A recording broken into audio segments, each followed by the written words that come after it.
Hai guys, perkenalkan nama aku Sabikis Maksirani. Biasa di sini aku dipanggil Dokter Rani.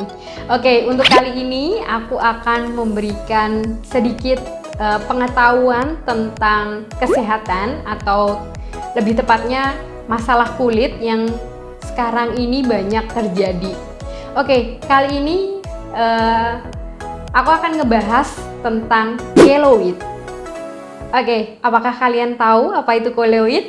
Oke, kalian bisa lihat gambar ini. Ini adalah contoh masalah kulit yang biasanya kita sebut dengan keloid. Oke. Kenapa sih bisa terjadi keloid? Keloid itu adalah permasalahan kulit yang bisa dialami oleh semua orang. Secara normal, kulit yang normal saat terjadi luka atau sayatan, jaringan fibrosa akan memperbarui dan memperbaiki kulit itu. Namun, pada seseorang yang mempunyai bakat keloid, itu jaringan fibrosanya akan mengalami berlebihan tumbuhnya, sehingga saat terjadi penyembuhan luka akan menimbulkan bentuk yang tidak sesuai dengan kulit normalnya. Keloid ini adalah masalah yang biasanya diturunkan secara genetik. Apabila di keluarga kalian ada bakat keloid, bisa jadi kamu salah satu yang bisa mengalami keloid. Jadi sebisa mungkin bagi kalian yang sudah memiliki riwayat keloid dalam keluarga, kalian harus benar-benar menjaga saat melakukan tindakan ataupun luka. Keloid ini sebenarnya bukan sesuatu penyakit atau masalah kulit yang berbahaya, karena dia itu cukup mengganggu keberadaannya tapi tidak membuat bahaya. Banyak orang bertanya, kapan sih keloid itu akan tumbuh? Oke. Keloid itu akan tumbuh ketika setelah kamu mendapat luka sekitar 3 atau 12 bulan, dia akan terjadi pembentukan. Saat pertumbuhannya, dia bisa perlahan, bisa mingguan, bisa bulanan, atau bisa tahunan. Saat awal pembentukan keloid, biasanya warnanya akan merah muda, kemudian berubah menjadi merah atau keunguan, dan setelah itu akan menjadi merah gelap. Biasanya keluhan ada yang merasa gatal, dan saat sudah berhenti tumbuh, warnanya akan berubah menjadi merah gelap. Keloid ini tumbuh perlahan, bisa menjadi besar dan semakin besar. Selain itu, pertumbuhan keloid juga paling sering terjadi pada daerah yang sering terjadi tekanan.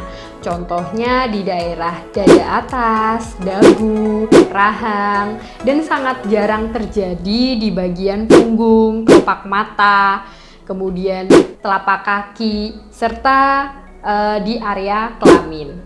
Namun, masih bisa terjadi di area tersebut. Beberapa macam luka yang bisa menimbulkan keloid, salah satunya luka sayat, kemudian luka bakar, luka dari bekas suntik vaksin, tato ataupun laser tato, serta juga bisa karena luka gores dan juga dari jerawat. Luka-luka ini sangat berpengaruh bagi mereka yang mempunyai masalah dengan keloid. Tapi pada orang normal, luka-luka ini akan kembali seperti normal. Untuk pengobatan keloid sendiri, ada beberapa macam yang bisa dilakukan.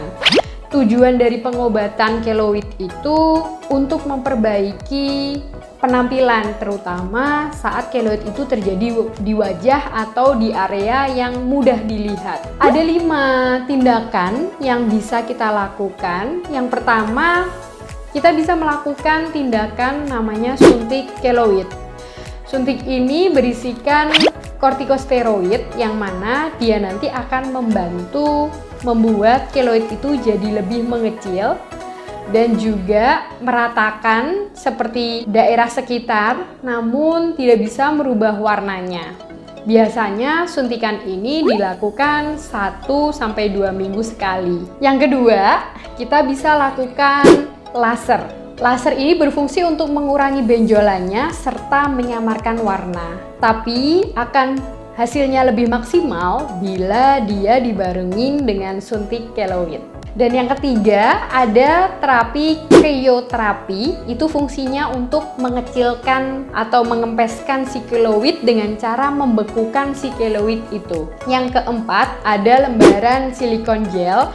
Jadi dia nanti akan dibalutkan di daerah keloid itu, yang mana nanti ini akan berfungsi untuk mengempiskan keloid. Dan yang terakhir, ada bedah keloid. Jadi dia berfungsi untuk mengikis area dari keloid itu, tapi ada yang perlu digarisbawain bahwasanya dengan kita melukai luka, yang ditakutkan adalah bisa timbul keloid lagi. Yang perlu diingat adalah terapi-terapi yang kita sebutkan di atas itu tidak akan bisa mencegah pertumbuhannya lagi, karena keloid itu bersifat rekuren atau bisa tumbuh kembali walaupun sudah disuntik ataupun dilakukan terapi lainnya. Oke, jadi ada beberapa pasien yang mengajukan pertanyaan bahwa pada daerah keloidnya itu ada rasa gatal dan panas. Tanda ini menunjukkan bahwa keloid itu masih tumbuh dan juga masih bisa melebar. Maka dari itu, jika kalian merasakan hal seperti itu dan juga tidak ingin keloidnya melebar menjadi lebar, alangkah baiknya kalian segera melakukan terapi atau suntik ataupun laser yang bisa kalian lakukan. Dan yang satu lagi, yang terakhir, ini pertanyaan terakhir yang sangat mungkin sering banget ditanyain, apakah kita dengan suntik keloid bisa membuat lukanya itu menjadi hilang atau bekasnya menjadi hilang? Jawabannya adalah enggak.